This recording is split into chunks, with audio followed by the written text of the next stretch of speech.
आदाब। Income, savings, investment और digital economy पर बेस्ट खास प्रोग्राम लेकर हाजिर हूं मैं सूर्यकांत शर्मा। जी हां, अपनी तरह का ये खास प्रोग्राम आपकी आमदनी, रोज़मर्रा के खर्च, सेविंग्स और इन्वेस्टमेंट के तौर तरीकों की पूरी जानकारी जाने माने एक्सपर्ट्स की जुबानी मुहैया कराता है। आज हम बात करेंगे गुड्स एंड सर्विसेज टैक्स यानी जीएसटी की, जिसे इसकी खूबियों की वजह से हमारे प्राइम मिनिस्टर ने इसे गुड एंड सिंपल टैक्स का नाम दिया है।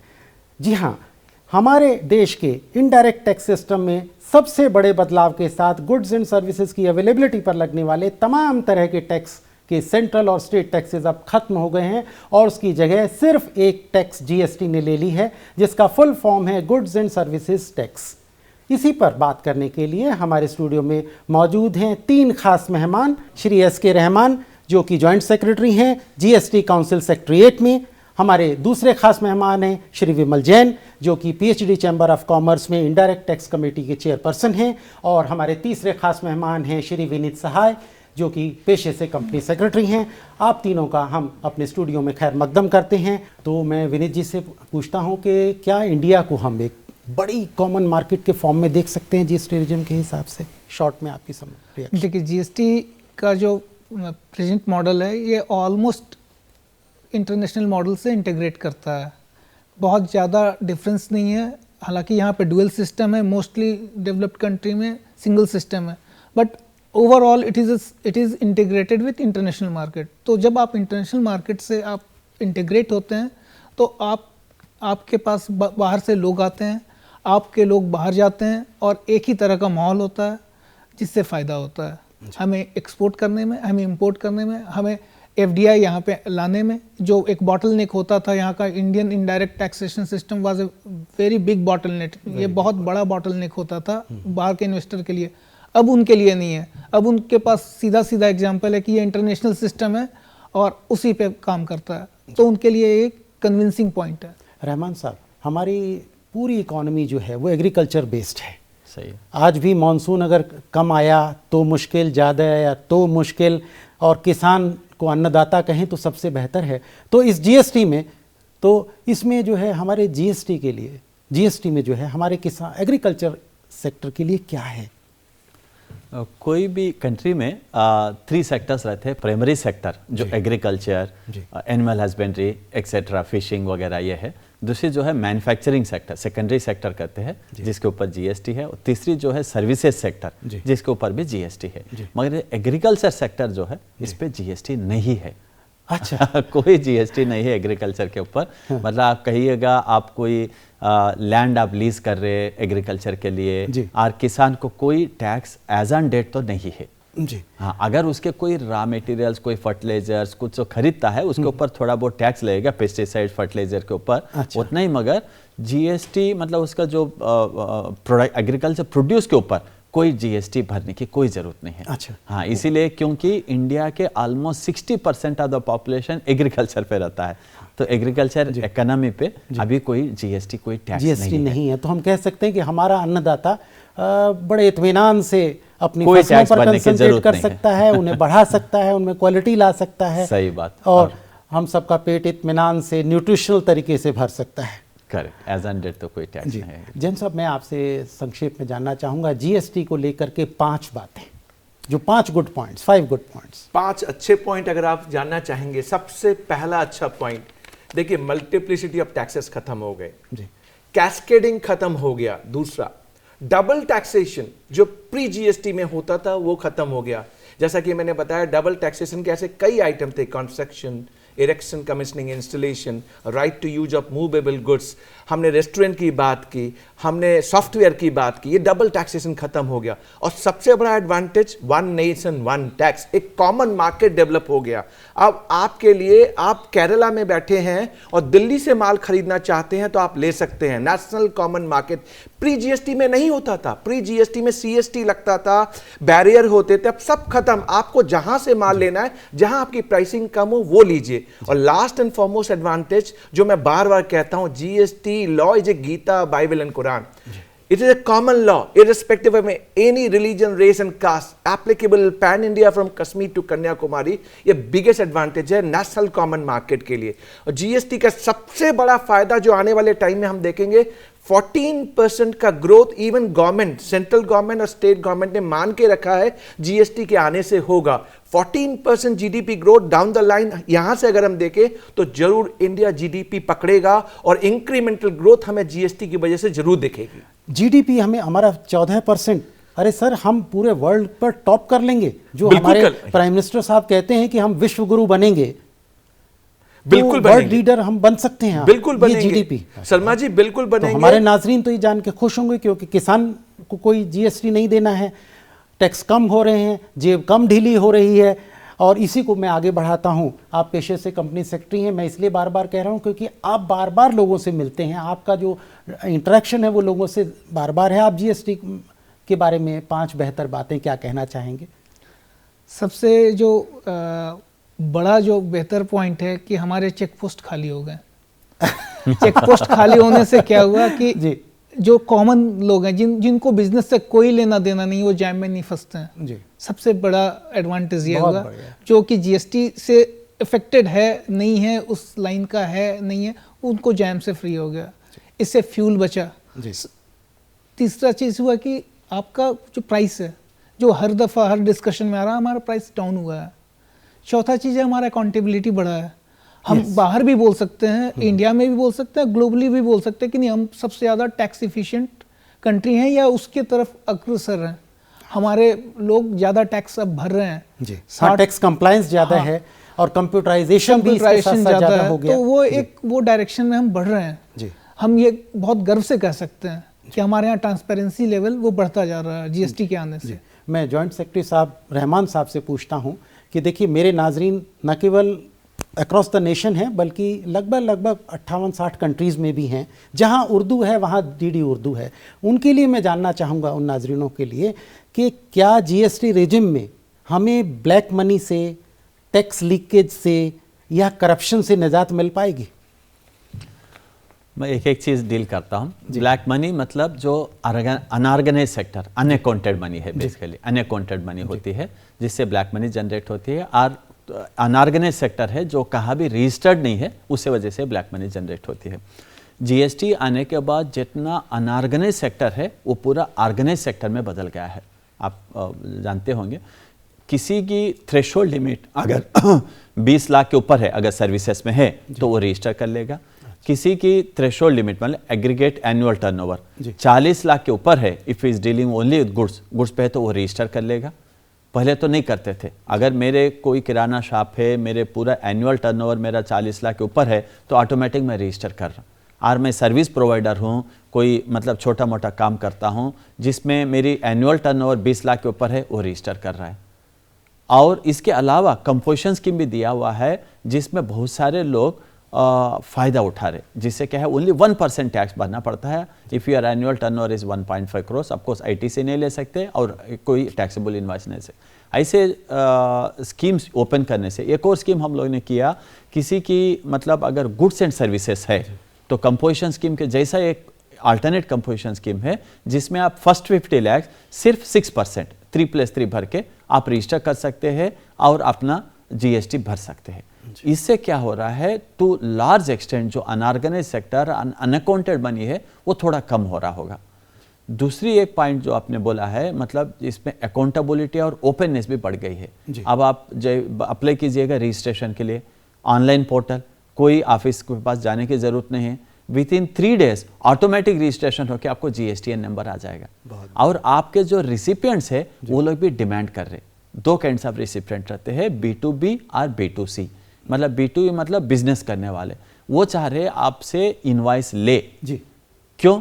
इनवॉइस जब लेते हैं उसमें GST कितना भरा है वो बताता है और वो ले जाके अपना ITC क्रेडिट ले लेते हैं। क्यों? वो क्रेडिट वो आप भी यूज़ कर सकते हैं। सपोज मैं आपसे खरीदा कोई 112 रुपीज़ का कोई सामान, मतलब 100 रुपीज़ सामान है, 12 रुपये टैक्स है। जो 12 रुपये मैं जो आपको पे कर रहा हूँ 112, एक्चुअली 100 रुपीज़ ही पे कर रहा हूँ। जो 12 रुपये जो पे कर रहा हूँ वो मैं क्रेडिट लूँगा। जब मैं सप्लाई करूँगा इनको, जब मेरे को टैक्स भरना पड़ेगा, मैं कैश से नहीं भरूँगा, मैं उस क्रेडिट से भरूँगा। 85% ऑफ द टोटल टैक्स जो डिस्चार्ज हो रहा है इंडिया में वो क्रेडिट के थ्रू ही हो रहा है। इसके वजह से मतलब to large extent people are coming forward to take taxable invoice. आप B2C में भी देखिएगा, बहुत सारे B2C में मैं कंज्यूमर हूँ तो मेरे क्या फ़ायदा होगा, मगर लोगों को एक प्राइड है, एक इसमें है कि मैं एक इनवाइस लूँ, एक कस्टमर मैं आपके DD उर्दू चैनल के थ्रू मैं सब लोगों को प्लीड करूंगा, अगर आप एक कस्टमर है, जब भी आप कोई दुकान पे जाते हैं कुछ खरीदने के लिए, आप B2C इनवाइस उसको GST इनवाइस इंसिस्ट कीजिएगा, इनवाइस ले लीजिएगा। अच्छा। इनवाइस लेने पर आपको भी खुद पता लगेगा कि इस पे कितना टैक्स पेमेंट हुआ है, उसका ब्रेकअप क्या है। उससे क्या होता है कि आपका जो बेचने वाला है दुकानदार वो जरूर अपना रिटर्न फाइल करेगा, जरूर वो इनवाइस अकाउंट पर भी करेगा।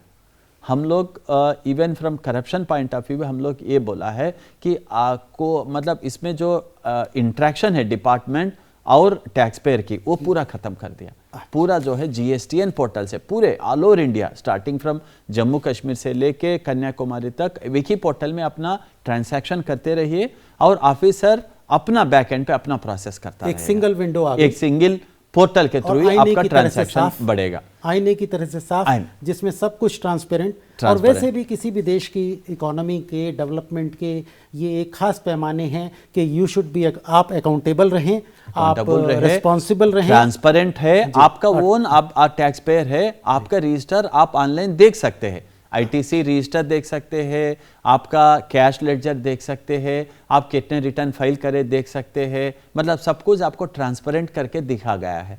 उसके अलावा हम लोग ने काफ़ी मतलब टैक्स एवेजन, अगर आप इसके बावजूद भी अगर कोई टैक्स एवेजन करने की कोशिश कर रहा है तो उसको हम ब्लैक करने के लिए इनपुट इनवाइसेस मैच करते हैं। मतलब कोई सप्लायर से जो इनवाइस उठता है, जो रिसिप्टेंट उसका क्रेडिट ले रहा है, वेदर ये करेक्ट क्रेडिट ले रहा नहीं ले रहा, ये हम लोग जो है GSTN पोर्टल के थ्रू मैचिंग करके देखते हैं। उसके अलावा अगर आप कोई भी टैक्स पेयर रिटर्न फाइल नहीं करता है, अब नया रूल रखे हैं कि आप जो है 138E रूल के हिसाब से आप ई-वे बिल जनरेट नहीं कर सकते।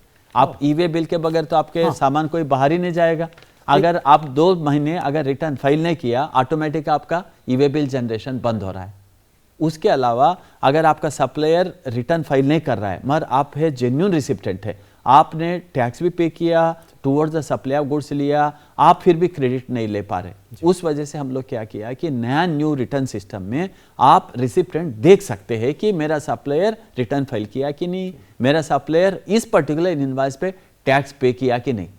इसीलिए हम लोग वो न्यू रिटर्न सिस्टम जाने के लिए अभी एक रूल 36(4) एक इंट्रोड्यूस किया, जिसमें जहाँ सप्लायर आपका अपलोड नहीं करता है तो आप जो अनअपलोडेड इनवाइसेस में वाट एवर इज एलिजिबल उसमें खाली आप 80% ही ले सकते, 20% से ज़्यादा नहीं ले सकते। ऐसा स्लोली टैक्स पेयर्स को साथ लेते हुए हम लोग जो है मतलब कंप्लायंस लेवल बढ़ा रहे। Compliance level not at the cost of, मतलब उनको कोई तकलीफ नहीं हुए, जैसा आप 36(4) इसीलिए किया कि 43 ये आने वाला है न्यू रिटर्न सिस्टम। ऐसा साथ लेके टैक्स पेयर को एजुकेशन करते हुए टैक्स पेयर को मतलब कोई भी नया रूल लाने के पहले ये सर्कुलर, ये प्रोसीजर उनसे शेयर करके डिस्कस करके, जैसे आप जानते हैं PhD चैम्बर से, CII से, इंस्टीट्यूट ऑफ कंपनी सेक्रेटरी से हम लोग रेगुलर ट्रेड प्रोग्राम इसीलिए करते हैं कि मतलब इनके जो है क्या क्या डिफिकल्टी हो समझ के, but at the same time protection of interest of revenue, क्योंकि a nation is made when taxes are paid. जब टैक्स आप भरेंगे तभी नेशन जो है बनेगा। बेहद खूबसूरत। So to that extent we have been doing all our efforts. मैं इसी वो एक लिटमस टेस्ट क्वेश्चन से जैन साहब से पूछता हूं, क्योंकि आप इनडायरेक्ट टैक्सेस कमेटी के चेयरपर्सन हैं PhD चैम्बर ऑफ कॉमर्स में। जो हमारे छोटे दुकानदार हैं, SMEs हैं, उनको क्या फ़ायदा है? आप उनसे इंटरेक्ट करते हैं, आप कोई ना कोई कोड ऑफ टैक्स कोड बनाते होंगे, उसका ड्राफ्ट बनता होगा, मिनिस्ट्री ऑफ फाइनेंस में ऑनरेबल मिनिस्टर तक जाता होगा, तो आपका क्या रिएक्शन है कि छोटे जो हैं दुकानदार से लेके जो स्मॉल स्केल SMEs हैं उसमें GST का क्या हुआ है? देखिए, स्मॉल स्केल के लिए समझना बहुत ज़रूरी है कि प्री GST में जो हमारे छोटे तबके के व्यापारी थे वो टैक्स से भागते थे, दूरियां बनाते थे, उन्हें कुछ डर लगता था कि हमारे कॉम्प्लायंसेस बढ़ जाएंगे।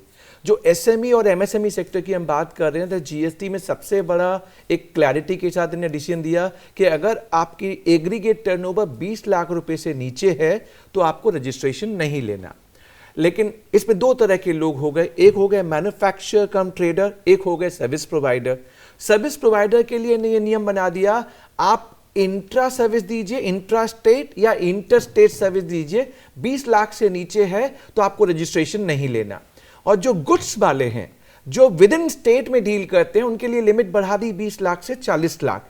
कॉम्पोजिशन डीलर जहां 1 करोड़ की लिमिट है, जहां पे नॉमिनल 1% एंड 5% की एप्लीकेबिलिटी है, जहां गुड्स एंड सर्विसेज में कॉम्पोजिशन है, उसके लिए 50 लाख 6% पे एप्लीकेबल कर दिया। अब छोटे व्यापारी को समझना पड़ेगा जीएसटी में उसको एडवांटेज क्या हो रहा है। देखिए, प्री जीएसटी में वो जो खरीदता था उसके ऊपर सेंट्रल एक्साइज भी लगता था, वैट भी लगता था या सीएसटी लगता था, और वो मेनली कैश में बेचने की कोशिश करता था। तो जो टैक्सेस उसने अपने परचेज के ऊपर दी, उसकी क्रेडिट उसको मिलती नहीं थी। अब आप समझिए, इसको बड़े सिंपलिस्टिक वे में आप समझ सकते हैं। मान लीजिए 100 रुपए का आपने सामान खरीदा और 18% का जीएसटी दिया, तो वो 18 रुपए की क्रेडिट मिल गई। और 120 रुपए में अगर आप उस माल को बेचते हैं तो 20 रुपए का वैल्यू एडिशन प्रॉफिट हुआ, सिर्फ उसी पे जीएसटी लगेगा, और वो भी आप अपने कस्टमर से कलेक्ट कर रहे हैं। जीएसटी में आने का आपका ये फायदा ही हो गया, अगर आप ऑनेस्ट टैक्स पेयर हैं तो आपके लिए विंडो वाइड ओपन है, आपको कुछ नहीं छुपाना। और हम छुपाएं क्यों? Tax collected only for the nation growth and development. तो एसएमई और एमएसएमई के लिए गवर्नमेंट ने ये इंश्योर किया है कि एक थ्रेशोल्ड लिमिट होनी चाहिए। थ्रेशोल्ड से ऊपर जब आप आएंगे तभी जीएसटी में रजिस्ट्रेशन लेना है, तभी जीएसटी लगेगा। और अगर आप रजिस्ट्रेशन लेते हैं तो जो आपने परचेज पे जीएसटी पे किया उसकी क्रेडिट मिलेगी, and this credit can be utilised for payment of your output tax liability. मैंने तो 20% की प्रॉफिट की बात की, अगर वो 10% की प्रॉफिट करता है 10% पे, अगर वो 100 रुपए का माल 100 रुपए पे बेचता है तो उसके तो कोई जीएसटी नहीं देना, क्योंकि जो उसने परचेज पे दिया वो अपने आउटपुट से एडजस्ट कर लेगा। एसएमई एमएसएमई को हम एज ए ट्रेड बॉडीज हमें कह रहे हैं कि आप जीएसटी में आइए। जितना अनऑर्गेनाइज सेक्टर जीएसटी में आएगा, तो जो रहमान सर ने अभी कहा कि अनऑर्गेनाइज सेक्टर के आने से क्या होगा, आपकी ब्लैक मनी का बिजनेस खत्म, टैक्स इवेजन खत्म, टैक्स का कलेक्शन होगा जो देश के ग्रोथ एंड डेवलपमेंट के काम आएगा। एसएमई एमएसएमई को पहले डर मन से निकालना चाहिए। ये जो डर उनके माइंड में बैठा हुआ है किसी भी तरह का, वो डर निकाल के जीएसटी में आना चाहिए और ये इंश्योर करना चाहिए कि हम जीएसटी देश के लिए देख रहे हैं और देश हमारा है। बहुत बढ़िया। मैं सेक्रेटरी जॉइंट सेक्रेटरी साहब से पूछता हूं, अभी विनीत जी ने कहा एफडीआई, यानी कि जो फॉरेन से हमें इन्वेस्टमेंट आता है, किसी भी इकॉनमी का एक और पहलू होता है कि वहाँ पर डायरेक्ट इन्वेस्टमेंट कैसे है, कितना है, क्या लगातार बढ़ रहा है, क्या घट रहा है, उसी से उसके शेयर मार्केट भी प्रभावित होती है, उसकी इंटरनेशनल साख, ये जो क्रेडिट है, उसकी जो रेप्यूट है वो भी होती है। तो जीएसटी जो है, क्या एफडीआई को इनवाइट करने में, अट्रैक्ट करने में कोई हेल्प देता है? जीएसटी बेसिकली एक टैक्स है। ये टैक्स जो डिस्चार्ज करता है टैक्स पेयर, ये डायरेक्ट इन्फ्लुएंस ऑन एफडीआई नहीं रहता है।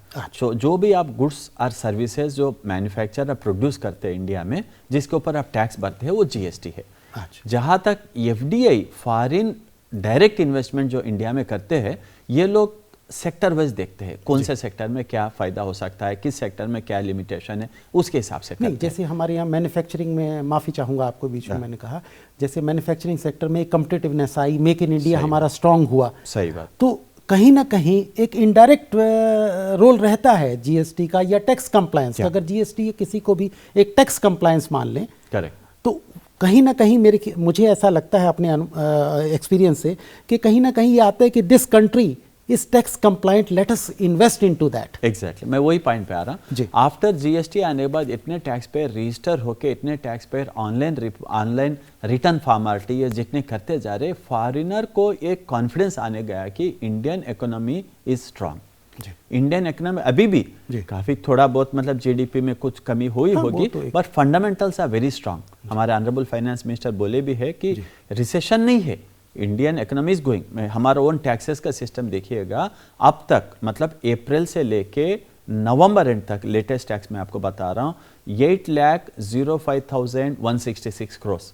This is 3.7% higher than the last year 7.7 lakh crores, जिससे क्या लग रहा है आपको, टैक्सेस का अमाउंट बढ़ता जा रहा है, मतलब 3.7% बढ़ा है। इससे जो फॉरेनर के पॉइंट ऑफ व्यू से, मतलब कोई भी कंट्री अब इंडिया को एवेल्यूएट करेगा, इंडियन 5th लार्जेस्ट इकोनॉमी बन रही है, इंडिया का हमारे ऑनरेबल प्राइम मिनिस्टर साहब का विजन है कि 5 ट्रिलियन इकोनॉमी बने। ये कब बनेगा? जब ये फॉरेन डायरेक्ट इन्वेस्टमेंट जो करने वाले को कॉन्फिडेंस आएगा कि Indian tax payers, Indian manufacturers are honest, Indian manufacturer comply with the law, because nobody wants to avoid law and take thing. उसको जब कॉन्फिडेंस मिलेगा कि हाँ भाई इंडिया में इतने लोग रजिस्टर्ड है, इंडिया में इतने लोग रिटर्न फाइल करते हैं, इंडिया में इतने लोग, हमारा जो tax return filing percentage is almost 80% ये है। प्लस इंडिया में मैं पहले भी बताया था, ईज ऑफ डूइंग बिजनेस का रैंक जो है अब 77 हुआ है, highest jump mean last 3 years में इतना राइज होना कहा कोई भी कंट्री में सुने नहीं होंगे आप लोग। इसके वजह से हम लोगों का जो टैक्स सिस्टम रेगुलराइज होने की वजह से शायद फॉरेनर को कुछ कॉन्फिडेंस आएगा, शायद हम लोगों को, मतलब जिस तरीके से हम इंडिया मूव कर रहे हैं, मतलब आपके डीडी उर्दू चैनल के थ्रू मैं ये भी एक बार सब लोगों को मैं ये सबमिट करना चाह रहा हूँ, अगर आप इंडिया को जिस तरीके से देखना चाह रहे, 5 ट्रिलियन इकोनॉमी देखना चाह रहे, अभी करनी चाहिए। जिस तरीके से हम डिपार्टमेंट जो कर रहे हैं, मतलब finance ministry of union government and the various state governments जो कर रहे हैं, we are coming 2 steps forward. It is up to the Indian taxpayer, Indian manufacturer, Indian service provider to come forward and shake hand with us. इतना मतलब जो government सामने आ रही है, फॉर एग्जांपल मैं आपको सबका विश्वास लेगेसी डिस्प्यूट रेजोल्यूशन स्कीम के बारे में बताता हूँ। जो पुराने आपको टैक्स एरियर्स थे, आप सुना होगा, जो सेंट्रल एक्साइज सर्विस है पूरे को मतलब 70% तक माफ़ी कर रहा है। तो क्यों कर रहा है? कि government is coming 2 steps forward. It is for the Indian citizens, Indian taxpayers, Indian industry, Indian service provider to take advantage of। मेरे हिसाब से, ये मेरा पर्सनल व्यू है, ये अगले साल मतलब 2020 इंडिया के लिए बहुत ही इंपॉर्टेंट ईयर है। इधर वी मेक आर ब्रेक। अगर हम टैक्स पेयर, और आप मान रहे हैं ना बिमल जी, आप तो इंडस्ट्री से आप भी है, अदर ये 2 साल में मतलब 2019 और 2020 में अगर टैक्स पेयर और the tax department if they work together, then we'll make it into the 5 trillion economy and we will going to have a real super economy for the country। अगर हम नहीं करें, अगर हम टैक्स एवेजन में इस पे गए, जैसे आपने कहा FDI, एक तो फॉरेन डायरेक्ट इन्वेस्टमेंट करने वालों का कॉन्फिडेंस नहीं आएगा।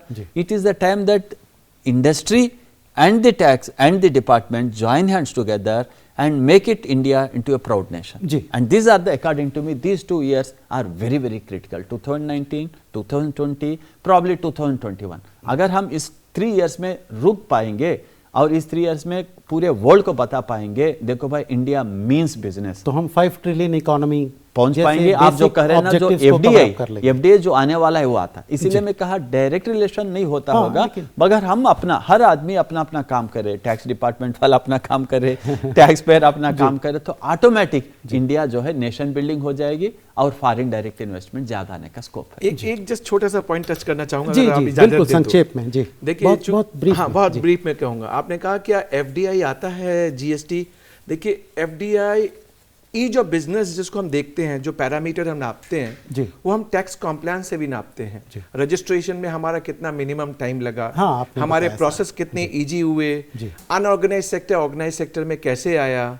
जैसा कि रहमान सर ने कहा कि अगर टैक्स पे और टैक्स डिपार्टमेंट दोनों साथ आए और हमारा जो सपना है 5 ट्रिलियन इकोनॉमी का, तो मैं ये आपसे कहना चाह रहा हूं कि एफडीआई तो एक पैरामीटर आपने पकड़ा। हाँ, एक पैरामीटर है, लेकिन important parameter. GST is one of the parameter, an important parameter for ease of business, और जो हो रहा है और आने वाले टाइम में ease of business becomes one of the parameter for investment into India directly और इनडायरेक्टली। ब्रीफ में मैं यही कहना चाह रहा था आपसे। आप तीनों लोगों का तहे दिल से शुक्रिया। इतनी अच्छी इंटरैक्टिव चर्चा हुई, बातचीत हुई, डिस्कशन हुई। मेरे नाजरीन को इसमें एक जीएसटी के बारे में बहुत क्लियर व्यू मिला है। तो नाजरीन, टैक्स सबसे इम्पॉर्टेंट है हमारे आपके अपने डेवलपमेंट के लिए, आपकी वेलबींग के लिए, और इसलिए अच्छे से टैक्स पे कीजिए, ऑनेस्ट टैक्स पेयर बनिए और एक शानदार मुस्तकबिल के मालिक बनिए, एक अच्छी डेवलप्ड कंट्री के मालिक बनिए और इंडिया को सबसे ऊपर ले जाइए 5 ट्रिलियन इकोनॉमी में। हमारी इस खास पेशकश में फ़िलहाल इतना ही। हमारे इस प्रोग्राम में आप अपनी राय भेज सकते हैं। हमारा ईमेल आईडी है ddurduspecials@gmail.com और इसके साथ दीजिए हमारी पूरी टीम को इजाज़त। आदाब।